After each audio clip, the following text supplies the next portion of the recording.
Today we are going to start with depreciation chapter. We have heard this word depreciation. Have you ever heard this word depreciation? कहाँ सुना है depreciation word आपने?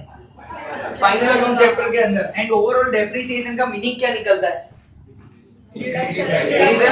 Reduction in the value of any asset. बराबर है. जैसे कि कोई भी असेट, कोई भी फिक्स असेट का अगर हम लोग एग्जांपल लेते हैं, मोटर कार लेते हैं, ऑफिस लेते हैं, या तो फिर हम लोग ये एसी या कोई भी इलेक्ट्रॉनिक इक्विपमेंट लेते हैं, उसके यूसेज की वजह से, जनरली यूसेज की वजह से क्या होता है? वैल्यू में रिडक्शन होता है. ओनली यूसेज नहीं होता, कभी कभी पैसेज ऑफ टाइम, टेक्नोलॉजी, उन सब की वजह से भी वैल्यू में रिडक्शन हो जाता है. अदरवाइज तो यार आप सोचो, मान लो आप लोगों ने एक एसी लिया, आपने कभी चालू ही नहीं किया, फिर भी उसकी वैल्यू डाउन हो जाती है. 12 महीनों के बाद अगर उसको रीसेल करने जाते हैं तो हमें पूरे पैसे नहीं मिलते. इवन इफ यू प्रूव कि इसको मैंने यूज भी नहीं किया, then also they will like you will not be getting full selling price. The reason is a passage of time. वो मॉडल तो 1 साल पुराना हो गया. न्यू टेक्नोलॉजी, कोई अगर नई टेक्नोलॉजी आ गई है उसके बाद, तो उसकी वजह से भी क्या हो जाता है? Reduction in the value of asset होता है. तो ये डिफरेंट रीजन से जो reduction in the value of asset होता है, उसका हम लोग अकाउंटिंग ट्रीटमेंट कैसे करेंगे, एज वेल एज हम उसका कैलकुलेशन कैसे करेंगे, दो बातों पे आपको खास ध्यान देना है. I will explain you certain basics about depreciation chapter. ध्यान यहाँ पे सबका. डेप्रिसिएशन का जो कैलकुलेशन होता है वो दो मेथड से होता है. First method is straight line method, या तो इसका दूसरा नाम है फिक्स इंस्टॉलमेंट मेथड. क्या है दूसरा नाम? Fix instalment method. मतलब क्या हुआ? डेप्रिसिएशन एक फिक्स अमाउंट से लगेगा या फिक्स परसेंटेज से लगेगा. That means every year depreciation का अमाउंट फिक्स रहेगा, जिसका दूसरा नाम है straight line method. Straight line method मतलब कि फिक्स इंस्टॉलमेंट मेथड. बराबर है. दूसरा मेथड है रिड्यूसिंग बैलेंस मेथड. दूसरा मेथड का नाम क्या है? It is reducing balance method, या तो उसको WDV कहते हैं, रिटर्न डाउन वैल्यू मेथड. उसको क्या कहते हैं? Return down value method. मैं समझाता हूं आपको ये दोनों चीजों में एग्जैक्ट डिफरेंस क्या है. अजम्पशन लेते हैं, मान लो आप लोगों ने 100 रुपए की कॉस्ट का एक असेट परचेस किया है, यानी आपका परचेस प्राइस कितना है? 100 रुपीज है. आपका परचेस प्राइस कितना है? 100 रुपीज है. नाउ सी, अगर आपका rate of depreciation is at the rate of 10%. कितना है rate of depreciation? 10%. Then what will happen under straight line method, and we will understand what will happen under reducing balance method. Straight line method में क्या होगा और reducing balance method में क्या होगा, यहाँ पे ध्यान सबका. Straight line method में फर्स्ट ईयर डेप्रिसिएशन लगेगा 100 का 10%. कितना होता है? 10 होता है. यहाँ पे 10 डेप्रिसिएशन लगेगा, कितना बाकी बचा? 90. लेकिन ये मेथड का नाम क्या है? Straight line method. दूसरा नाम क्या है? Fix instalment method. As I said, हर एक साल में डेप्रिसिएशन का अमाउंट फिक्स ही रहेगा. तो पहले साल में कितना डेप्रिसिएशन था? 10 था. नेक्स्ट ईयर में भी डेप्रिसिएशन कितना रहेगा? 10 रहेगा. उसके बाद वाले ईयर में भी कितना रहेगा? 10 रहेगा, एंड सो ऑन. जितने भी साल है, हर साल हम लोग क्या करेंगे? स्ट्रेट लाइन मेथड, यानी कि डेप्रिसिएशन फिक्स रहेगा. नाउ सी, आपकी ओरिजिनल कॉस्ट कितनी थी? 100. उसका 10% कितना हुआ? 10 रुपए. तो आपको क्या पता चल गया? मेरा एनुअल डेप्रिसिएशन 10 रुपीस है, and under straight line method it is going to remain same in all the years. समझ में आ रहा है? जबकि रिड्यूसिंग बैलेंस मेथड में क्या होगा? मान लो आपका कॉस्ट 100 है, रेट ऑफ डेप्रिसिएशन कितना है? 10%. तो देखो डेप्रिसिएशन कितना आएगा फर्स्ट ईयर का? 10. अब वैल्यू कितना हुआ?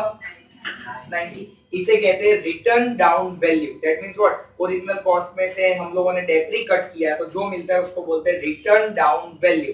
अब रिटर्न डाउन वैल्यू पे हम लोग क्या करेंगे? और 10% डेप्रिसिएशन, तो अब कितना होगा? Please try and understand. Reducing balance method का फंडामेंटल क्या कहता है? जो दिखता है उस पे डेप्री लगेगा. आपको यहाँ पे कितना दिखता है? डेप्री कितना लगेगा? उसका 10%. 10% मतलब 9. कितना बचा अभी? 81. जो दिखता है उस पे डेप्री लगेगा. समझ में आ रहा है? And so on. Have you understood the difference between straight line method and reducing balance method? Straight line method में क्या होता है, हमेशा डेप्रिसिएशन इज 100, यानी कि ओरिजिनल कॉस्ट जब आपने परचेस किया होगा वो ओरिजिनल कॉस्ट पे लगता है, and year on year depreciation का फिगर सेम रहता है, क्योंकि एनुअली इसका डेप्रिसिएशन फिक्स हो गया कितना, 10 रुपीस। समझ में आ रहा है? रिड्यूसिंग बैलेंस मेथड में आप लोग क्या है, देखो दोनों में आपको क्या याद रखना है वो मैं आपको बता देता हूँ। स्ट्रेट लाइन मेथड के अंदर हमेशा डेप्रिसिएशन ओरिजिनल कॉस्ट पे लगेगा। We can say historical cost, जब आपने खरीदा था तब कितने में खरीदा था उसके बेसिस पे आपका डेप्रिसिएशन लगेगा। जबकि रिड्यूसिंग बैलेंस मेथड में एक ही बात याद रखनी है, जो दिखता है उस पे डेप्रिसिएशन लगेगा। देखो स्टार्टिंग में आपको इसकी वैल्यू कितनी लगती है, 100 दिखती है, डेप्री कितना 10, उसका 10%। फिर वैल्यू कितनी दिखती है, उसका 10% कितना, फिर वैल्यू कितनी दिखती है, उसका 10% कितना, 8। समझ में आ रहा है? जो दिखता है उस पे डेप्रिसिएशन करेंगे हम लोग किस में, रिड्यूसिंग बैलेंस मेथड। कैलकुलेशंस के अंदर बहुत सारे अलग अलग वेज आएंगे, अलग अलग टाइप के ट्रांजैक्शन आएंगे, वो तो जब हम लोग क्वेश्चंस करेंगे, सम्स करेंगे उसके टाइम पे मैं आपको एकदम perfect way of making working note बताऊंगा। हम लोग एकदम अच्छे से वर्किंग नोट बनाएंगे, इसकी वजह से चाहे कितना भी डिफिकल्ट एग्जांपल क्यों ना आ जाए हम अपने स्टैंडर्ड वे में उसको फिनिश करेंगे, बराबर है? लेकिन अब इंपॉर्टेंट बात ये आती है, this are what about accounting treatment, this was a calculation part, what about accounting treatment. तो friends few of the transactions are fixed, कि जो हर एक साल होने ही वाले, हर एक एग्जांपल में होने वाले, तो थोड़े बहुत ऐसे बेसिक ट्रांजैक्शन पहले डिस्कस करते हैं, फिर हम लोग सम की ओर जाएंगे, ठीक है? यहाँ पे ध्यान सबका। आप कोई भी फिक्स असेट परचेज करते हो तब एंट्री क्या होगी, let me show you. Purchase of fix asset के टाइम पे कोई भी फिक्स असेट, आप मोटर कार परचेज करते हो या मशीनरी परचेज करते हो, कोई भी फिक्स असेट जब आप परचेज करते हो तब एंट्री क्या होती है, let me tell you. Machinery purchase की है तो machinery account debited to cash और बैंक अकाउंट। मान लो आपने 1 लाख रुपए की मशीनरी परचेज की है तो एंट्री क्या होगी, machinery account debited to cash और बैंक अकाउंट। 1 लाख रुपए की machinery debit what comes in, and सामने आपने क्या किया, पैसा दिया तो क्रेडिट व्हाट गोज आउट, पैसा गया तो कैश और बैंक अकाउंट। हर एक साल के एंड में आपको क्या लगाना पड़ेगा, डेप्रिसिएशन। चाहे कोई भी मेथड से करो, स्ट्रेट लाइन मेथड से करोगे तो कैलकुलेशन ऐसा रहेगा, रिड्यूसिंग बैलेंस मेथड से करोगे तो कैलकुलेशन ऐसा रहेगा, लेकिन हर एक साल के एंड में आपको क्या करना पड़ेगा, डेप्रिसिएशन करना पड़ेगा। तो हम लोग हर एक साल के लिए तो नहीं जाएंगे, कोई भी पहले साल की अगर हम लोग बात करते हैं, how to pass treatment for depreciation, depreciation की क्या एंट्री आएगी, बोलो कोई बता पाएगा डेप्रिसिएशन की क्या एंट्री आ सकती है, बताओ क्या कर सकते हैं डेप्रिसिएशन के लिए। Depreciation is a loss to us, so depreciation account debited to machinery account. See depreciation is a loss to us, calculation तो हम लोग कर लेंगे जब सम आएगा तब, लेकिन एंट्री क्या होगी, depreciation account debited because it is a loss to business, and machinery account को क्रेडिट इसलिए किया गया क्योंकि मशीन की वैल्यू क्या हो जाएगी, डाउन हो जाएगी, रिड्यूस हो जाएगी। समझ में आ रहा है? So machinery depreciation account debited to machinery account. Now close depreciation account. अभी हमें क्या करना है, क्लोज करना है डेप्रिसिएशन अकाउंट। आपको लगेगा सर ये क्या लाया नया, क्लोज क्यों करना है depreciation account, let me tell you. हम लोगों ने फाइनल अकाउंट चैप्टर पढ़ा, आपको पता है फाइनल अकाउंट चैप्टर क्या होता है, पूरा साल खत्म हो जाता है ना, तब सब चीजें हम लोग क्लोज करके ट्रेडिंग और पी&एल अकाउंट में ले जाते हैं, और जो असेट एंड लायबिलिटी होती है वो कहां चली जाती है, बैलेंस शीट के अंदर चली जाती है। तो कहना है इसे डेप्रिसिएशन को हमें अगर क्लोज करना है, आप मुझे बताओ डेप्रिसिएशन आप फाइनल अकाउंट में कहां रखते हैं, yes profit and loss account कौन सी साइड, डेबिट साइड। तो देखो एंट्री ऐसे कंस्ट्रक्ट होती है, profit and loss account debited, debit side पे रखते हो ना, एंड टू क्या करेंगे हम लोग, डेप्रिसिएशन अकाउंट, क्या करेंगे, to depreciation. Now friends these are some of the fix entries, कि हम जब कभी भी पूरा सम करेंगे, जब परचेज करेंगे तब ऐसी एंट्री आएगी, ईयरली डेप्रिसिएशन जब लगेगा तब ऐसी एंट्री आएगी, और डेप्रिसिएशन हम लोग ईयर के एंड में लगाते हैं, साल के एंड में। हमने किया था ना फाइनल अकाउंट में एडजस्टमेंट्स के अंदर, जब भी डेप्रिसिएशन लगाएंगे एंट्री ऐसी आएगी, और ये डेप्रिसिएशन अकाउंट कंपल्सरीली कहां ले जाके क्लोज करना है, profit and loss account. So these are few of the normal entries, ऐसा हर साल होगा। मैं बताता हूँ कैसे। देखो पहले आपने मशीन खरीदा, चलो उसकी तो एक बार एंट्री हो गई। अब फर्स्ट ईयर के एंड में डेप्रिसिएशन लगेगा, उसको P&L में ले जाएंगे। अगेन सेकंड ईयर के एंड में फिर से डेप्रिसिएशन लगेगा, उसको कहां ले जाएंगे? P&L में ले जाएंगे। फिर से थर्ड ईयर के एंड में डेप्री लगेगा, P&L में ले जाएंगे। जितने साल होंगे उसके लिए हमें सारी एंट्रीज या तो लेजर अकाउंट बनाना पड़ेगा, सम्स के साथ देखेंगे हम लोग। लेकिन देखो कैलकुलेशन का पार्ट कुछ ऐसा रहेगा, reducing balance method one line में याद रखना है तो कैसे रखेंगे? जो दिखता है उस पे डेप्रिसिएशन अप्लाई करो। एंड स्ट्रेट लाइन मेथड को कैसे याद रखेंगे? हिस्टोरिकल कॉस्ट या तो ओरिजिनल कॉस्ट, जो भी वर्ड आपको याद रहता है, ओरिजिनल कॉस्ट पे हमेशा परसेंटेज एप्लीकेबल होंगे। एंड फिर क्या होगा?